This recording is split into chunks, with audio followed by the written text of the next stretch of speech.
What's up, guys? It's Ark's Gun, and today will be a review on my wife's everyday carry Glock 43x MOS. She loves this thing. I love this thing. We're going to talk about how I got ultimately this one to turn into this one, and they are a little bit different. They're not quite the same. This is the MOS model, which comes with the optic ready system, and it also comes with the small sub Picatinny rail for those sub lights.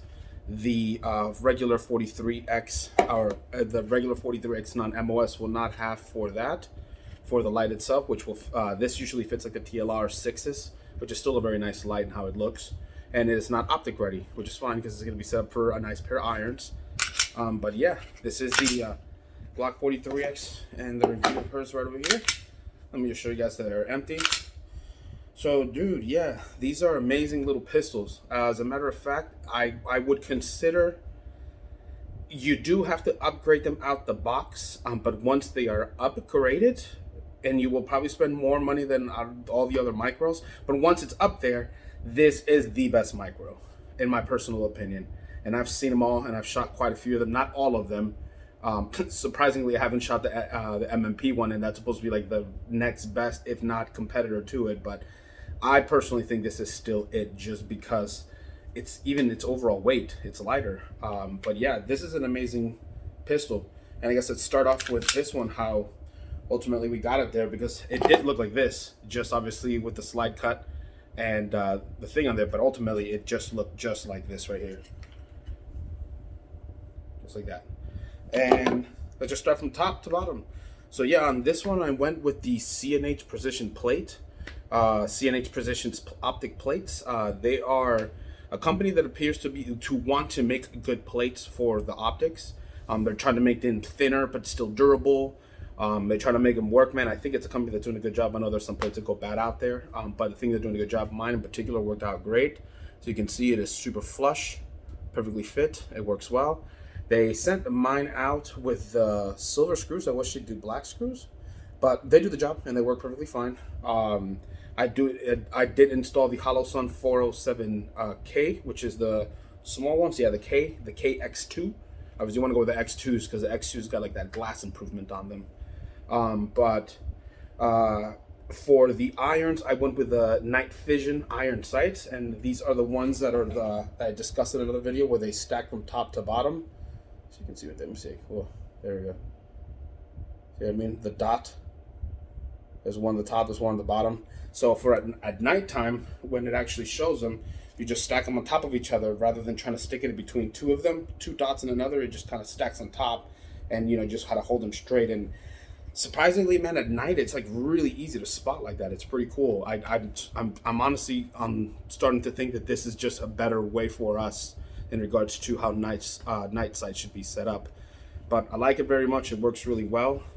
That's everything I've pretty much in regards I've done to the slide on this. For the frame itself, I want to talk about this grip because it's called what's it called again? It is the it is the Honeycomb black Handle-It grips, and they look really good, man. And I think the reason why they look so good is because they are so well colored to the frame. Like it matches the frame very well, so it almost goes with it. I mean, fantastically well. And like I said, it doesn't offer the most grip, but dude, it offers more grip than the factory Glock itself, which I love Glocks, but they don't got grip, and this one gives it a little more grip. You can really feel it, and it looks really good. I bought this from Amazon. It is very affordable, and I highly recommend them, man. I've been taking it in and out the holster, and there's no wear or tearing anywhere. It works very, very well. I did go with for the trigger of this one. Okay, so the trigger is the Vickers flat-faced Tango down trigger. Also very affordable. I wanted something to be as OEM as it could come. And I wanted it to be flat-faced, and I wanted it to look good, and this one did the job. It fit all those things right there. The trigger on this, it is all factory inside. This was just a cosmetic replacement. And the Glock 43x trigger is a heavy trigger. And I can tell you right now from pulling on it, I don't know what the exact weight is from online or anything like that, but this is definitely 4 pounds plus. easily. There's no, someone says 3 pounds, 3.5. No, this is like 4+ pounds for sure. 4.5 maybe. It's a heavy pull, but it is all noticeable. You can tell where the wall is, and when you go through to finish your break, it is distinctive. You can tell, and it's particularly because how they've replaced the safety for the trigger. And I'm gonna pop it out and show you guys what I mean. But if you can see, this is the wall right there. When you get to that wall, it breaks immediately. Like as soon as you pull through, there is a break, and it's due to the design in there. This is the reset right here. Boom, it clicks right over. There is a little first travel and then immediate click. Now, the trigger works fantastic this way. Like I said, it is a little heavier pull. You can go with the Ghost 3.5 pound connector, which you can be installed right here, and even the bar if you want to, and that'll probably give you phenomenal trigger feel. I haven't tried that yet. I will be experimenting with this one, and I'm going to see how reliable and how well it all works, and it says it's going to translate into this one, which is going to be part of it. So it should be very interesting. To continue on with this, before I get into more details of the trigger and inside of them, I did go with the Ghost extended slide release, because I said this thing would be incredibly hard. And remember how I mentioned it was very flat? Okay, so this is the Glock 1, and I mean flush. You see how flush that is? It is literally nearly flush with the frame. Super hard. Now this is the extended one that literally has like a whole ledge that pokes out, that is so much easier to grab. And it's not even by like a ton, it's just this one is so flush. Yeah, that's why that had to be replaced, because this was a much better way to be able to release the slide with and be able to grab onto that. So I went with the Ghost extended slide release. I went with the Shield Arms magazine release, which is their aluminum version. I went with the Shield Arms magwel. I particularly like the magwel because when you grab the magwel and you grab it all, I can get my fingers in, but that magwel pushes my fingers up into the gun, and it actually gives me like a stronger and better grip in that manner. I would recommend it just because of that. Even though it gives you just a little bit of extension, it's going to be no different than adding on the mag. It's going to be in the micros, so it's so small you won't even really notice it, and this actually pushes your hand into the gun, which I recommend because it's just going to give you a better grab onto it. But yeah, that's ultimately everything I did with this one. Was sights, optic, plate, trigger, slide release, grip, magwel, S15 mag, obviously. So now we hold 15. We stack 15 in here now, defense stuff. This is the Glock one, just 10. So now we hold 15 inside this tiny package. And yeah, the reason why this trigger feels like that, why it's so distinctive in regards to when you pull to it, and then why it cracks the way it does, is because, to the part, yeah, it's all the same. So it's because, if you notice on the new one, you see how, remember how I talked about on my Glock, how when it's very round and clear, so kind of when it comes right through, poop, it comes right over super smooth. Well, this one has like a, it goes kind of like this, and like that. So you're getting this flat area of travel, and then click, immediate right over. And that's kind of how they did the design. I don't know if you can tell on the camera right there, but that's how they did that one to do it.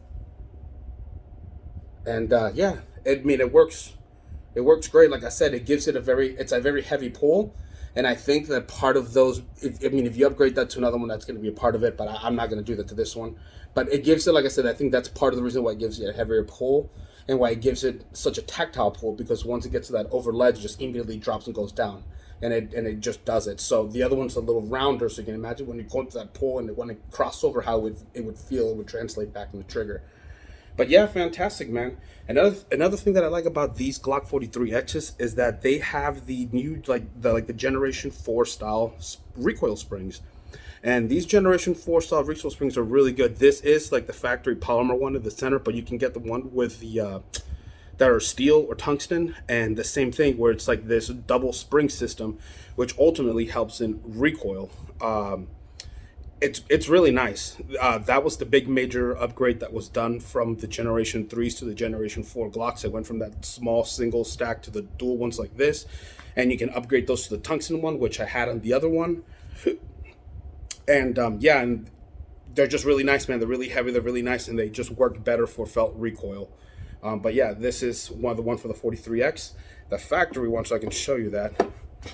It's the same damn thing I just want to show you them both. This one I haven't even cleaned yet. But yeah, same slides, and the interiors are the same. So yeah, everything is the same but the slide and the cut for the light. But fantastic, man. These are really amazing little pistols. I definitely recommend Glock 43X's to anybody. They work well. I recommend the S15 mag conversion. You know, as the Shield Arms company, this new S15 magazine is their Generation 2s. So the Generation 2s has a lot of those issues we saw from the first one, where sometimes it wouldn't lock back or it wouldn't do the last round. It is not going to do that on these new ones. I've shot all three of the ones that I have, because I have two of the flush fit ones and one with the extended, which is a 20, but she never runs the extended because it pokes out like that much. And maybe, yeah, like it pokes out like about that much. And it's just a lot of extra gun. It is pretty long, but it gives you 20 goddamn rounds in this tiny package. That's also insane in itself. This would look cool, yes, with a TLR 7A sub slightly extended, and that would look like such a cool little gun all done up, but it would defeat the purpose of how compact it is if I did that light and if I carried that extendo.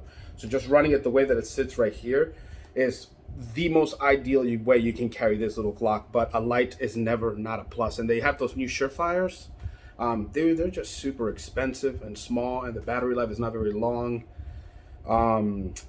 Yeah, just keep waiting around the market. Anyways, it's not for me, so it don't matter. It's for my wife. She doesn't want one, but I hope that there's more lights in the future for these micro guns, because I think all that stuff is going in the right direction. But yeah, this is how I ultimately got a 43X similar to this one to turn into this one. And yeah, man, I hope you guys like this video. I'm gonna be doing another comparison soon it's actually gonna be the CZ the CZ75 SPO1 tactical that I have right over here, which I'm waiting for some stuff to come in, and I'm gonna put it on, and I'm gonna talk about this one right over here, and I'm gonna do turn that light on, and I'm gonna do a review against both the Staccato C2, because I feel like when you want a 2011 and you don't have a lot of money, the next closest thing is going to be CZs, like the Shadows. And ultimately, this one is not a Shadow. It is the 75 models, but this is the cheapest as you can start. Like I said, they're like $750. But we'll stack them up to like these bad boys right here. And I'll talk about this one as you can see. It is done. She looks good. But yeah, if you guys have any questions, man, on the video, just give me a holler. And yeah, man, stay safe out there. And one last thing I want to show you guys is the holster that I'm running for it. This is the Croosbreed's holster for the Glock 43X with no light. Super nice, man. This, like, it's the fact the leather being against your skin and the gun being so small and this holster being so large. It'd be great if it was just a little thinner here, but honestly, it's a really nice holster. It fits it really well. I actually carry this one on the 6 o'clock, so ultimately I carry it right over here, but it is so small, man, that when it is under your shirt, you can't really, I'm telling you, when it's on there, you can't really see it. It is on your belt, it is on you, and everything is on tight. And yeah, I carry it there because it's so small, it does not leave a print. This is kind of how it goes into it right there.